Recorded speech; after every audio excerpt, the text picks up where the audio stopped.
Hey everybody, welcome back to the channel. So you're interested in purchasing a flipped house. I don't really like that term flip, but let's call it renovated, right? An investor found an ugly house, they put a lot of money into it, they made it pretty, and now you're interested in buying it. So here's what's really interesting, right? Let's use the example of that house was built 75 years ago. Is that really a 75-year-old house? Well, yeah, I mean, I guess at its core, it really is. There's a term that you don't hear very often in this industry, but I always like to think about it. In reality, there is chronological age. That house is 75 years old. That's when it was born, 75 years ago. And then there's something called effective age. Well, if nothing had ever been updated in 75 years and everything in that house was 75 years old, that house would have some problems, right?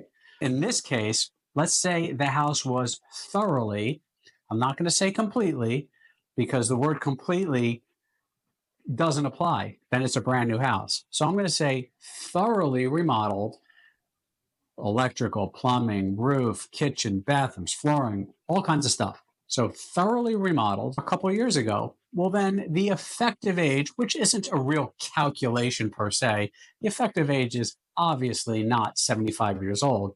Much of the home is much newer than that, right? So that's something to keep in mind if you're looking at a flip home or a renovated home by an investor. Here's another thing. Don't worry about what the investor paid for it. Some people, when you're looking at homes, you're looking at what did the investor pay for it or what did the current owner pay for the house. It doesn't matter.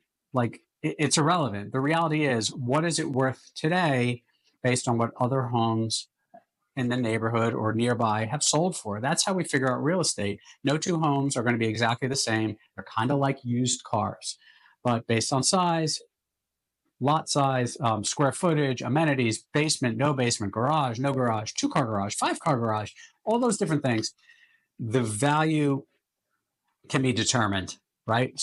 And if the investor is making $10,000 or $510,000, what do we care? If you're getting the house that you want for market price, then that works.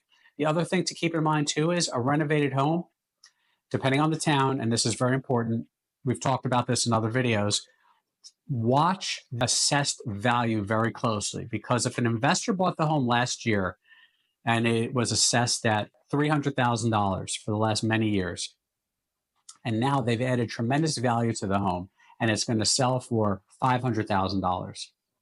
The assessed value has increased and the town has the right to increase the property taxes. So prior to finalizing a transaction or a sales contract, reach out to the tax assessor's office, let them know you're interested in purchasing this home.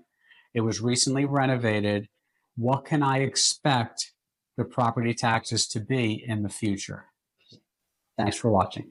Thanks for making it to the end of the video. Please take a moment to like this video, subscribe to our channel, and please leave a comment below. And if you like this video, you might like this one right up here. Don't forget to subscribe.